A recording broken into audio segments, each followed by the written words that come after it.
printmaker. I graduated from Avery College in the 80s, and I've been printing ever since, and I do a lot of art shows. Today I'm going to be printing a collograph, which is a collage that I've made on a piece of mat board with wallpaper textures.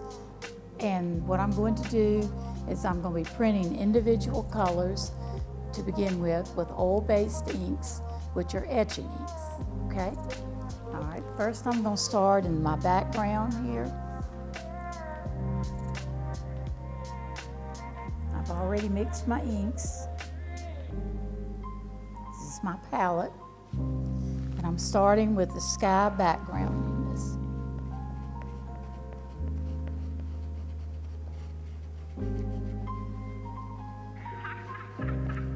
This is a time-consuming process here. It takes quite a while to apply the inks. I'm applying this with just a piece of mat board, and I'm rubbing the ink into the texture on the mat board.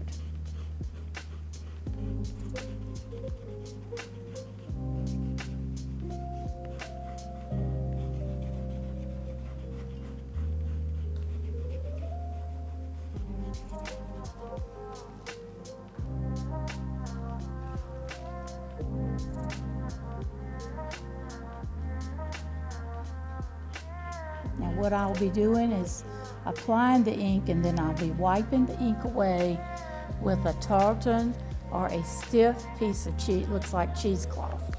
This is a printing material.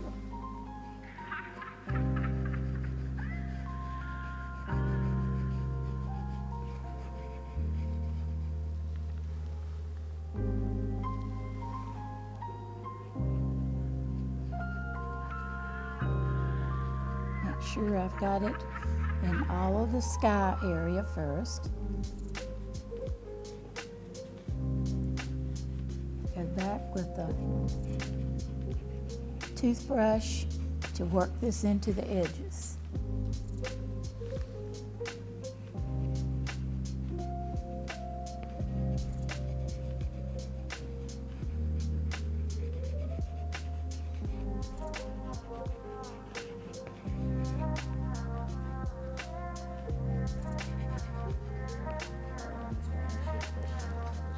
Okay, sweetie. Would you consider yourself a self-taught artist? If so, why and why not? No, I'm not a self-taught artist. I went to Avery College and graduated in '77. And Robert Marsh was one of my professors, and he was a very good printmaking teacher. And Diane Kendrick also taught me about collagraphs. And I'm the type of artist, I love to make collages. So this kind of combines the collage technique that I love to work with, and also the printmaking process. I love to draw, which I do a lot of etchings with the drawing ability. But this here is mainly you're cutting out textures and making a composition with those textures. This one here is called Blue Heron.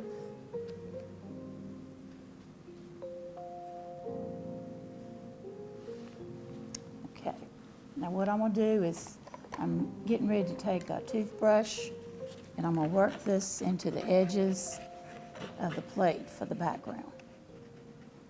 Then I'm going to wipe the ink away, and what is left is what will be printed on the press. Now, how long in a typical situation does a print normally take? This particular print takes me about an hour to do the print because it's bigger and it's time consuming.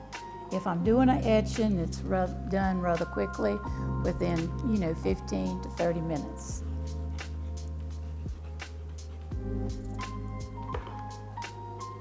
Getting ready.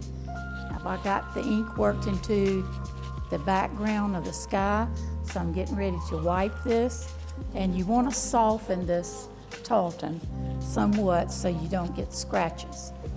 And you continually wipe until you just get a residue of the ink on the plate.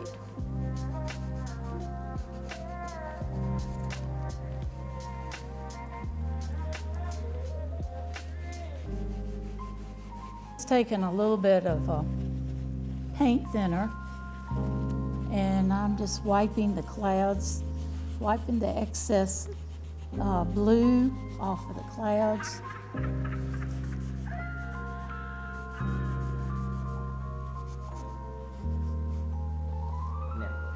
Okay, now I'm applying a deep forest green color onto the trees in the background, and I'll be wiping that away.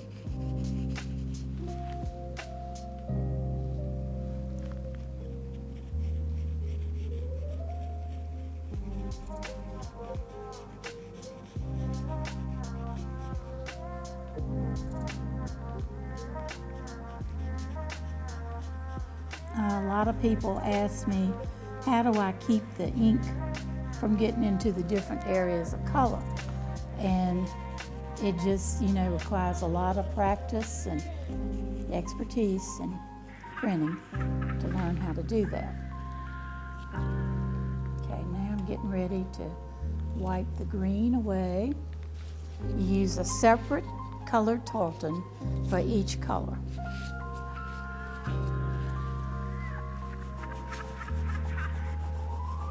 Wiping this way,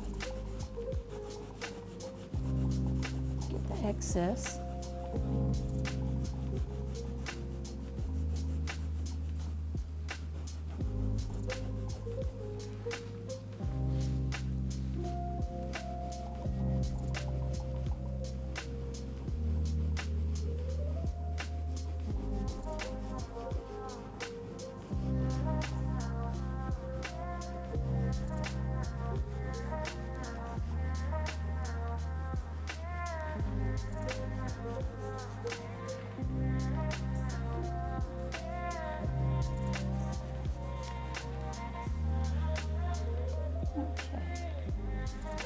Ready to wipe that out.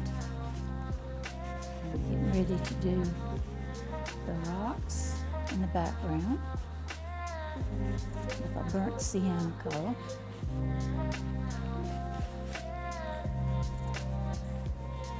Now I noticed that it's not just one piece of paper on it. How do you build up your prints, or just the main plate like this?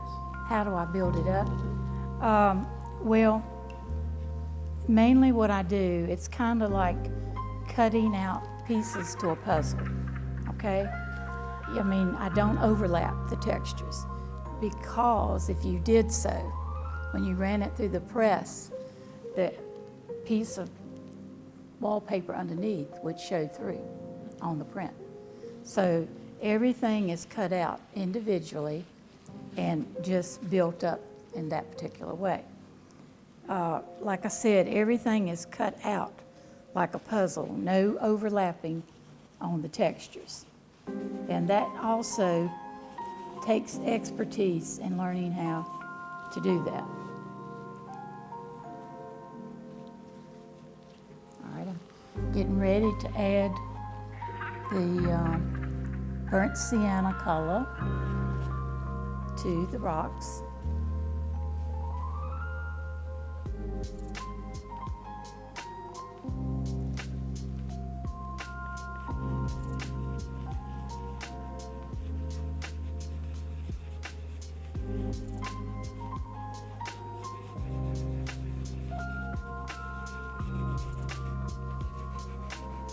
This particular plate has excellent textures that represent different things in nature here.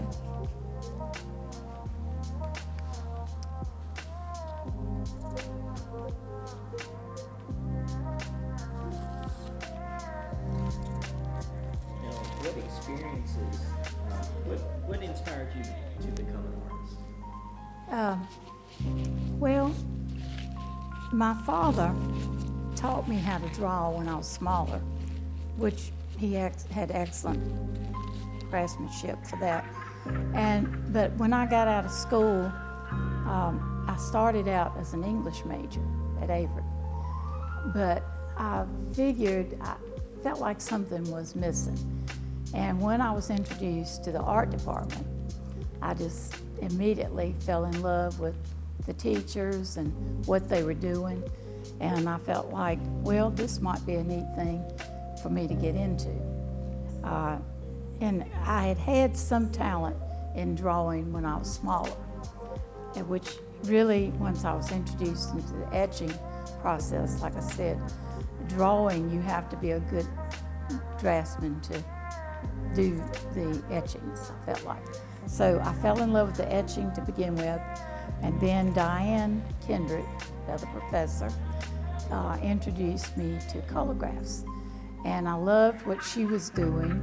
She was using leaves and things from nature in her prints, which I love nature. So anyway, I got intrigued with that. So I got started with the collographs.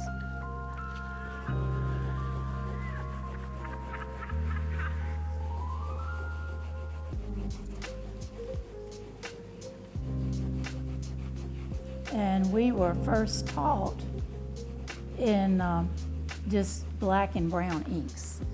And I wanted to learn to add color. So I ended up going to Pentland Art School. I've been up there about 3 or 4 times. And my professors introduced me to a couple of techniques, especially the colored inks, different colors you could use.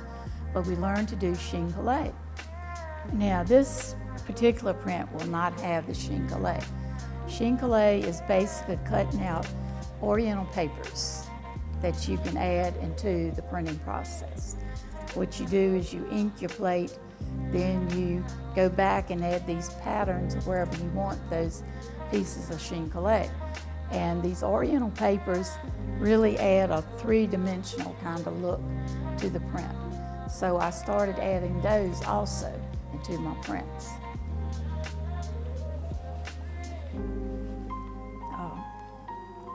Water. Using the water.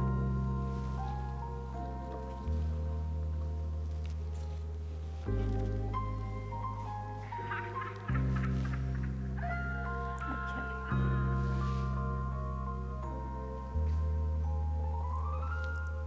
You want me to talk? Yeah, I mean, if you want to, I'm you sorry. don't have to. All right. Okay, now I'm getting ready to do the background of the water. He's standing in a big body of water here.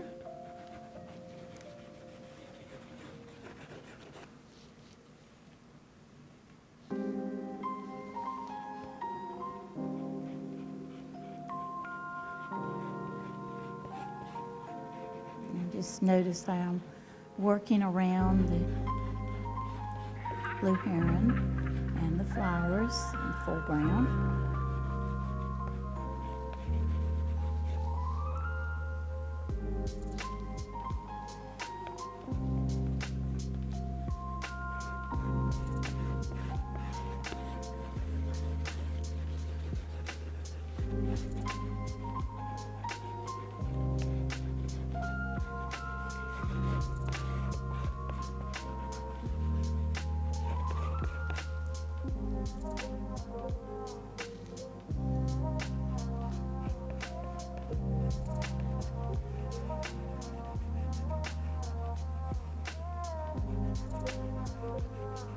I've got my paper, my printmaking paper is soaking in a tub of water, so it'll be nice and wet when we get ready to print.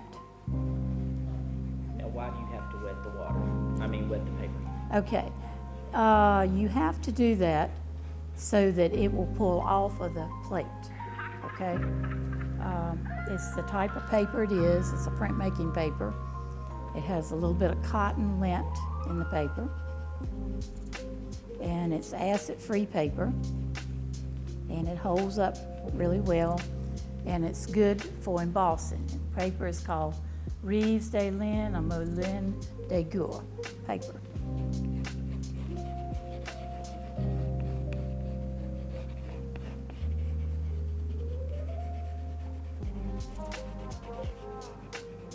notice I'm just working around the edges, around the swan,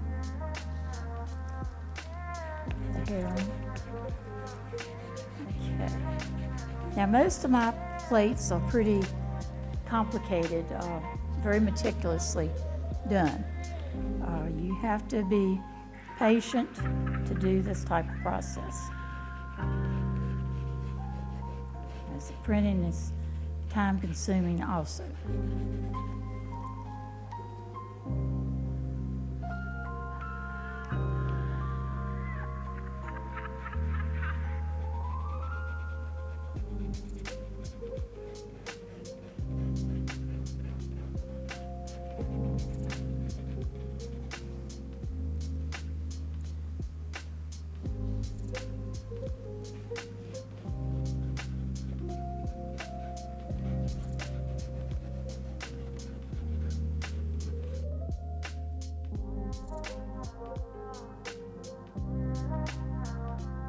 Okay, what I've done is I've had the paper and water soaking. This is acid-free printmaking reused alien paper. And so now I'm getting ready. I've just placed it over the plate, and I have to put a little bit of newsprint over the paper to keep it from bleeding through on my blankets. Now I'm gonna have to move over that way. You know, we finally got the leak repaired. All right, so now we're ready to print. Okay, now I'm gonna have to get over that way. All right, you got me? I'm rolling. This press used to be from Stratford College in their art department, and they donated this press about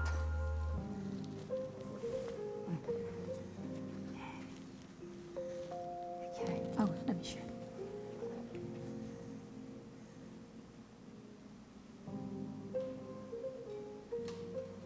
you. Now, once this, it takes about 2 or 3 days for this to completely dry. Then I go back and add Prismacolor pencils just in a few of the areas. Okay, now I want to show you what one of my prints looks like once it's been completely printed and run through the press. This is an embossing of the collograph.